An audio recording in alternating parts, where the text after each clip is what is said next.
keempat, tugas besar mata kuliah manajemen rantai pasok akan mempresentasikan hasil tugas kami, yaitu review jurnal yang berjudul Optimization of Sustainable Port Procurement for Power Plants under Maritime Transportation and Sustainability. Sebelumnya, perkenalkan, saya Rizky Mede. Saya Bida Fadil Payu. Saya Febrian Desmondra. Saya Dini Sophie Didemani. Saya Budi Manongan Manongarik. Selanjutnya, review ini akan kami jelaskan secara berulang. Yang pertama adalah objek kajian.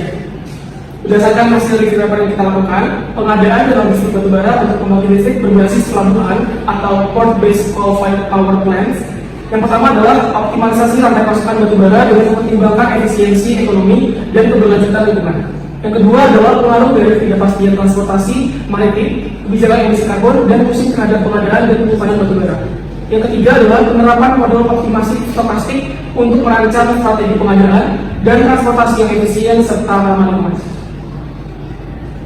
Selanjutnya adalah pendefinisian masalah. Apa masalah yang ada di review paper kami, yaitu pembangkit listrik tenaga uap atau PLTU berbasis pelabuhan berperan penting dalam sistem energi karena kemampuannya menerima pasokan batubara dalam jumlah besar melalui laut. Lokasinya yang strategis di tempat pantai atau sungai memungkinkan efisiensi logistik melalui pelabuhan khusus. Namun terdapat masalah karena sistem ini harus menghadapi tantangan rantai pasok yang kompleks seperti ketergantungan pada kiriman laut, keterbatasan infrastruktur pelabuhan, serta isu lingkungan terkait emisi karbon. Pengadaan batubara melibatkan proses kontrak, penjadwalan kapal, dan koordinasi dengan kapasitas pelabuhan serta penyimpanan. Selain itu, ada tantangan lagi pada cuaca, keterlambatan logistik, dan tuntutan keberlanjutan menuntut strategi rantai pasok yang terintegrasi dan ramah lingkungan. Oke, selanjutnya ada kerangka teoritis. Di review paper kami yang pertama itu ada manajemen rantai pasokan di bawah ketidakpastian. Teori manajemen rantai pasokan di bawah ketidakpastian menjelaskan bahwa efisiensi logistik sangat dipengaruhi oleh faktor-faktor eksternal yang tidak dapat diprediksi, seperti cuaca buruk, perubahan kebijakan, dan gangguan operasional lainnya. Dalam konteks logistik maritim untuk pembangkit listrik batubara, ketidakpastian ini dapat menyebabkan keterlambatan pengiriman, penumpukan stok, dan meningkatnya biaya operasional. Yang kedua adalah kebijakan emisi karbon terhadap optimasi rantai pasok. Kebijakan emisi karbon seperti pajak karbon dan sistem perdagangan emisi telah menciptakan tantangan baru dalam pengelolaan rantai pasokan. Teori ini menjelaskan bahwa perusahaan harus memperhitungkan tidak hanya biaya ekonomi, tetapi juga dampak lingkungan dari aktivitas logistiknya. Dengan demikian, kebijakan emisi mendorong transformasi rantai pasokan menjadi lebih hijau dan berkelanjutan. Yang ketiga yaitu studi pemodelan tentang pengadaan dan optimasi logistik batubara. Teori tentang pemodelan pengadaan dan logistik batubara berfokus pada bagaimana mengembangkan strategi efisien dalam pengelolaan pasokan bahan bakar untuk pembangkit listrik. Model-model ini biasanya menggunakan pendekatan optimasi berbasis data untuk memilih pemasok, merencanakan jumlah pesanan, dan menjadwalkan pengiriman secara efisien. Dan yang terakhir yaitu kesenjangan penelitian yang ada. Meskipun sudah banyak peneliti terkait pengadaan dan logistik, jurnal ini mengidentifikasi adanya kesenjangan penting dalam literatur yang ada. Sebagian besar studi terdahulu masih terfokus pada aspek tunggal seperti dampak cuaca ataupun kebijakan karbon, dan belum menggabungkan seluruh elemen penting ke dalam suatu model terpadu. Selain itu, banyak model yang bersifat statis dan tidak mampu merespons perubahan kondisi secara real. Masih jarang ditemukan pendekatan multi objektif yang secara bersamaan mampu mengoptimalkan efisiensi biaya, keberlanjutan lingkungan, dan ketahanan operasional. Oleh karena itu, diperlukan pengembangan model yang lebih komprehensif dan adaptif untuk menjawab tentang logistik di sektor energi seperti yang ditawarkan dalam studi literatur ini.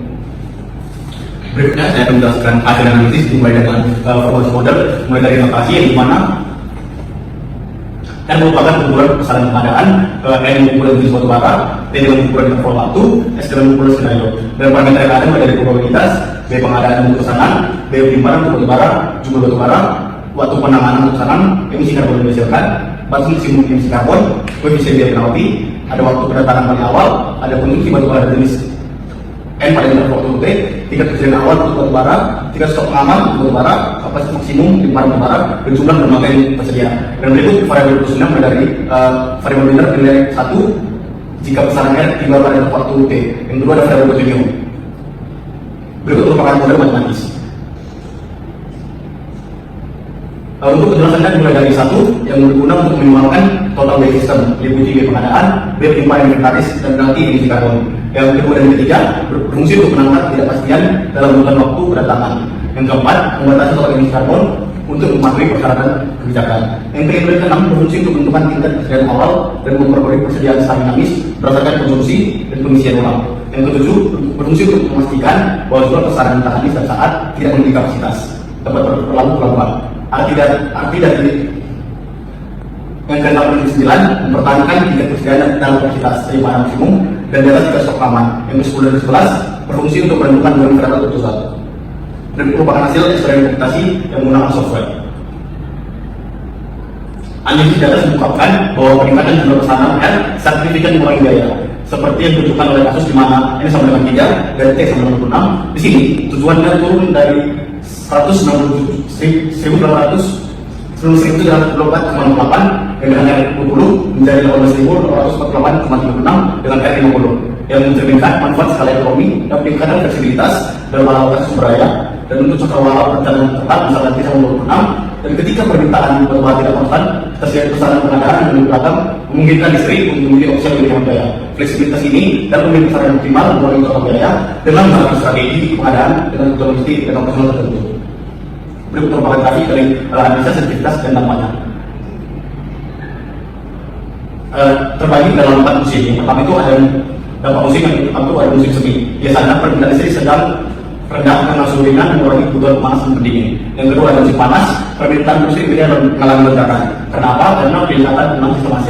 Yang ketiga ada musim gugur, karena cuaca dingin permintaan listrik mungkin akan sedikit berkurang dari musim panas, tapi tetap lebih tinggi dibandingkan dengan musim semi. Dampak tinggi musim ini pada pengiriman setelah musim gugur dapat menyebabkan peningkatan biaya pengiriman. Yang keempat ada musim dingin, di mana permintaan listrik karena untuk pemanasan menyebabkan peningkatan konsumsi batubara. Dampak musiman untuk pengiriman sedang dapat menyebabkan stabil, tetapi biaya pengiriman yang berpotensi lebih tinggi karena peningkatan penambahan bakar dan tantangan logistik dalam jangka sedikit. Perencanaan manajemen reservasi strategis yang efektif sangat penting untuk menyeimbangkan variasi musiman dalam permintaan listrik dengan biaya pengadaan batubara, sehingga mengoptimalkan daya energi secara keseluruhan dan penggunaan efisiensi operasional.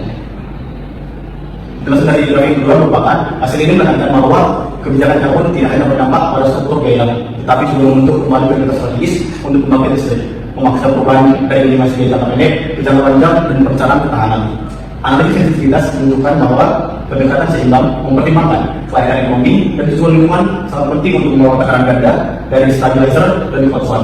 Namun, dari segi ekonomi, untuk mengurangi fleksibilitas biaya ini dapat menjadi investasi dalam teknologi komersi dan mengalahkan revisi ke sumber energi berkelanjutan. Sebaliknya, batas emisi yang lebih dekat meningkatkan total biaya, pembangkit listrik yang menarik untuk menerapkan praktik yang lebih tinggi, praktik yang lebih efisien dan ramah lingkungan untuk mengurangi arus mobil yang lebih tinggi. Berikut termasuk dalam analisis efektivitas. Grafik tersebut menjelaskan bahwa saran di suatu batubara dikaitkan dengan biaya keseluruhan yang lebih rendah saat permintaan rendah, terutama biaya penyimpanan yang dikurangi dan pencauran yang disederhanakan. Berikut perbandingan antara single core dan multi core. Grafik ini menjelaskan besaran di suatu batubara ganda menunjukkan peningkatan efektivitas biaya seiring dengan meningkatnya permintaan, seperti yang ditunjukkan pada gambar di atas. Meskipun besaran jenis batubara ganda menimbulkan daya penyimpanan yang lebih tinggi karena perputaran investasi lebih lambat, besaran tersebut mengurangi emisi karbon secara keseluruhan dengan mengkonsolidasikan pengiriman dan mengimbankan frekuensi operasi transportasi. Untuk besaran jenis batubara total menunjukkan nilai karbon yang lebih tinggi karena ketergantungannya pada pengiriman yang sering. Sedangkan besaran jenis batubara ganda mendapatkan manfaat dari emisi karbon yang lebih tinggi, yang lebih rendah meskipun biaya penyimpanan tinggi. Perbedaan ini menggaris bawahi bahwa pentingnya menjelaskan strategi pengadaan dalam prioritas operasional kondisi permintaan. Besaran jenis batubara tunggal optimal untuk skenario permintaan rendah. Adapun kesimpulan pada review platform yang kami lakukan yaitu bahwa pengadaan batubara untuk PLTU Riau di Guangzhou menghadapi tantangan seperti ketergantungan pada transportasi laut yang dipengaruhi cuaca, keterbatasan pelabuhan dan penyimpanan, serta tekanan regulasi emisi karbon. Kompleksitas meningkat karena fluktuasi permintaan listrik dan kebutuhan menjaga keseimbangan antara efisiensi biaya, kontinuitas pasokan dan kepatuhan lingkungan. Untuk mengatasi hal ini dikembangkan model optimisasi stokastik yang mempertimbangkan skenario permintaan, logistik dan batas emisi secara bersamaan. Model ini membantu merancang strategi pengadaan yang adaptif, efisien dan ramah lingkungan, serta terbukti mampu menurunkan biaya operasional dan meningkatkan keberlanjutan pasokan energi. Ini sekian presentasi dari kelompok 4 tugas besar mata kuliah manajemen rantai pasok. Terima kasih atas perhatiannya dan wassalamualaikum warahmatullahi wabarakatuh.